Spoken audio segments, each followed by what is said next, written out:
everyone, it's Christmas Eve day and I am starting to prepare something special. Now I'm gonna just turn this off because that's making a lot of noise, but I'll tell you what I do for the eve of Christmas.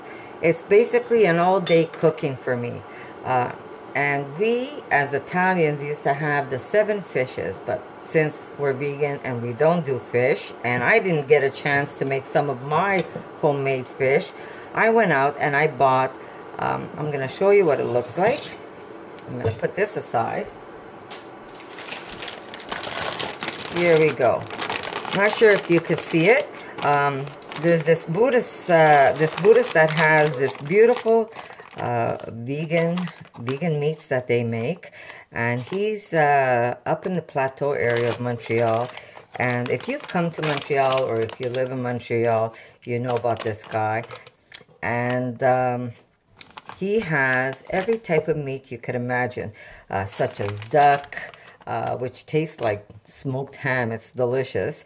There's this seaweed fish that I'm gonna be cooking up, and there's these beautiful shrimps that I'm gonna batter also. And what my mother's tradition used to be, now it's not gonna be 7 fishes, it's only gonna be maybe 2-3 different types of fishes I'm gonna make. For instance, this is gonna be one, the shrimp is gonna be another one, and I'm gonna cut some mushrooms, and that's gonna be like our 3rd type of fish. So it's not going to be 7 fishes for us. It's going to be 3 fishes. Plus, we're only 3 people in this house today. So, and apples that I'm going to peel. And normally I make like rings, and then I batter them and I fry them. Or if I get lazy, I'm just going to take off the skin and I'm going to make wedges. I'm going to make the wedges and I'm going to put them into the batter, and then I'm going to deep fry that. So I'm just going to prepare this for now because I also have to prepare my cauliflower that's also going to be battered. Now this is an old tradition that my mother used to make, and my mother's passed away such a long time ago. It's over 30 years. So I try and do these recipes to keep her tradition alive. Okay, so where was I? I don't even remember where I was. But anyhow, I'm going to make the apples. I'm going to make the batter, and I'm going to put this aside. And then we have the cauliflower that I'm going to first give it a quick boil, and then I'm going to make a new fresh batter where that's going to go in. And it's almost like, you know, when you see there's some dishes out there where they do like they do the battered cauliflower and then they turn it into some kind of General Tao. Well, this is just battered cauliflower that we'll put either a nice little sauce on top or just a squeeze of lemon. And I'm trying to keep that tradition that my mother had, and I've been doing it for a long time since she's passed away. And somehow my family feels very comforted when I make these dishes because it's like having her around. So I'm going to just make these videos very short just to explain what I'm going to do. And this way you have an idea what I do for Christmas Eve. So I'm going to just quickly make a batter here. And I'm just going to put you on hold. And I'll show you once I peel the apple what this looks like.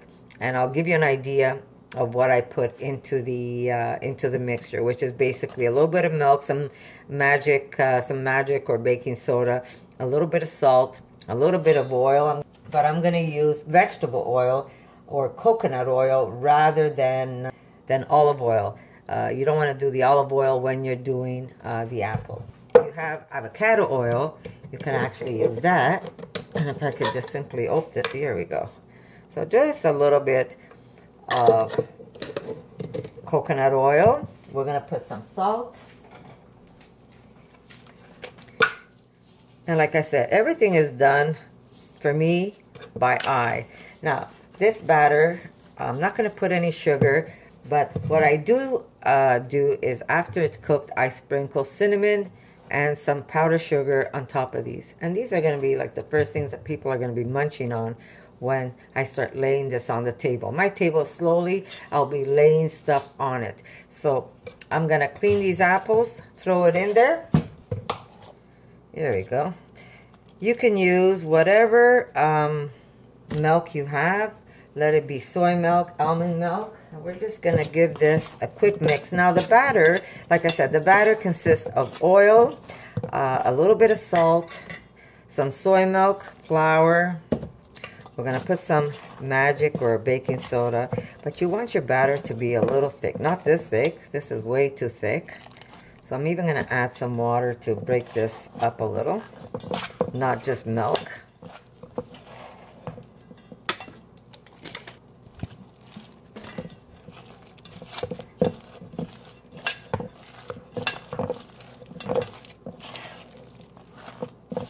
So you want it to be thick, but not too thick. Now, you can put sugar in this if you want a little bit, not a lot, because you don't want it too sweet either.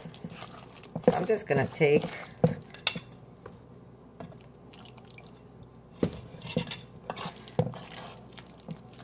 now, if you make this too liquidy, what happens is it ends up falling. Your apple is going to come out of it. So you want to be able that it gets coated when you're about to fry this. I'm just going to move you for a second. Like I said, I don't usually measure, but I just put about a good 2 teaspoons of magic in this recipe, or maybe a teaspoon and a half. A little more milk, and just to show you what you want your mixture to look like. These are holiday foods. It's no different than making a cake. You need your flour, you need your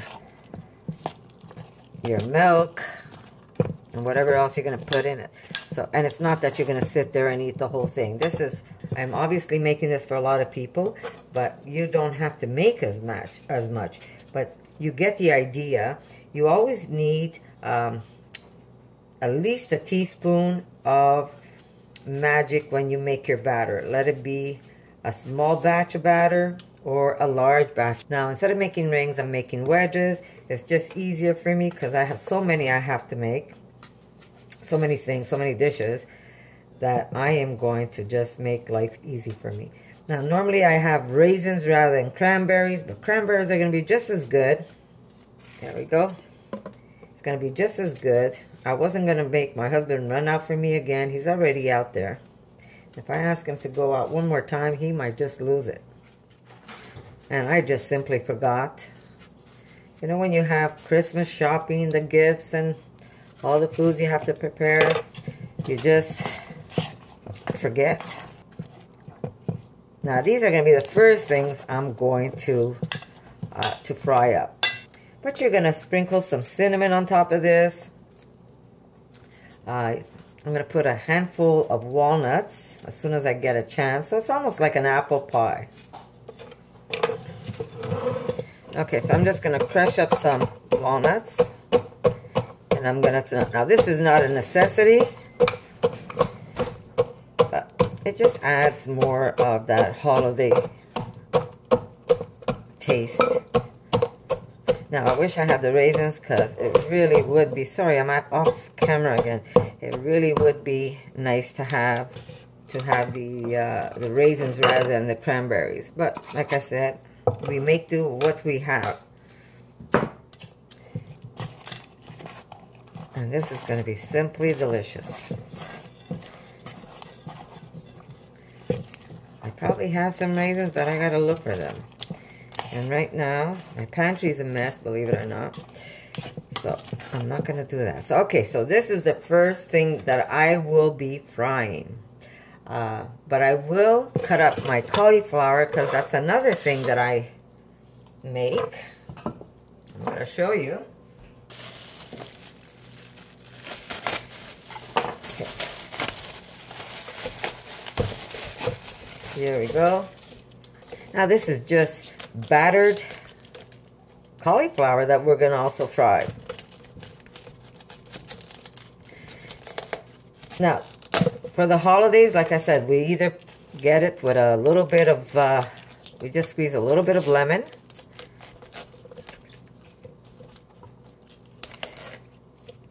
And now I might be late for posting this for Christmas, because this should have been done ahead of time, but I just didn't have time, guys, so I will apologize ahead of time. we're just gonna cut the rosettes.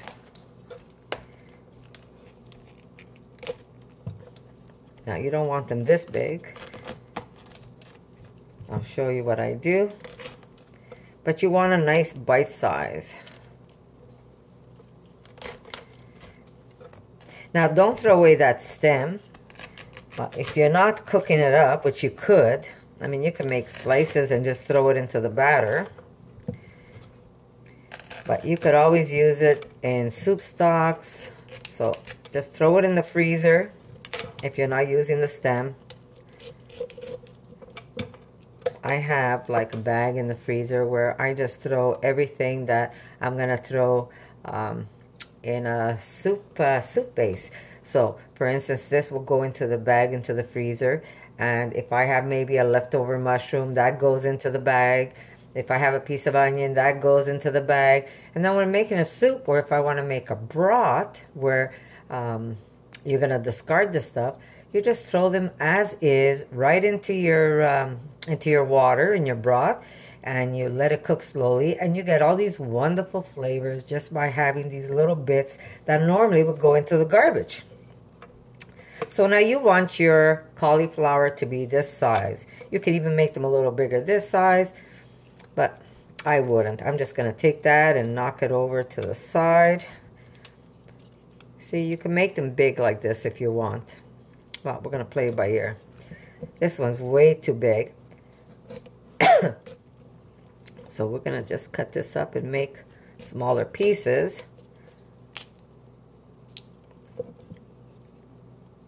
And if they're too small, it's not the end of the world either. See, this is way too big. But if you're making this like a General Tao dish, you can maybe leave them a little bigger. So this is the size that I would normally make them. But if I do have a couple of small ones, it's not the end of the world, because I pick it up with the batter and I end up making a nice fritter anyhow. Just gonna cut this one in half.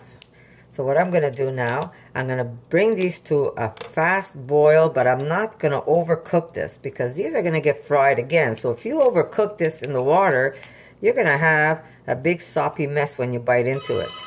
You gotta love those cows. Okay, so you don't wanna overcook them because it will be a mess.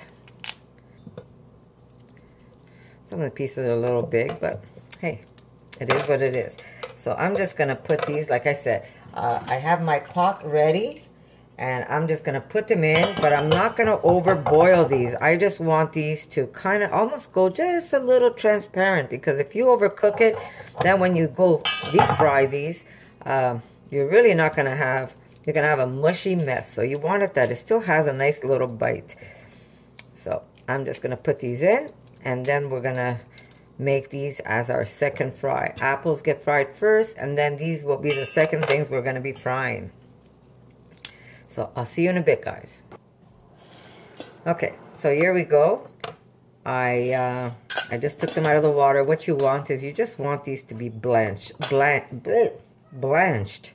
You don't want to overcook them. You still want them to be nice and firm, because these will get fried up and you don't want to have them soggy. So here you go. That's how firm they still are.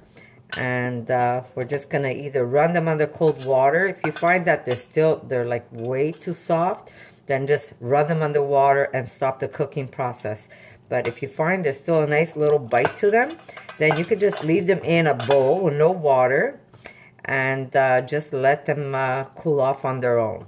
And they will also continue to cook up a little. So it's not the end of the world. But these are beautiful. They're still nice and crunchy. And they're going to be perfect when I fry them up. So I'm just going to start with my apple fritters. And then we'll come back with this. Put this aside.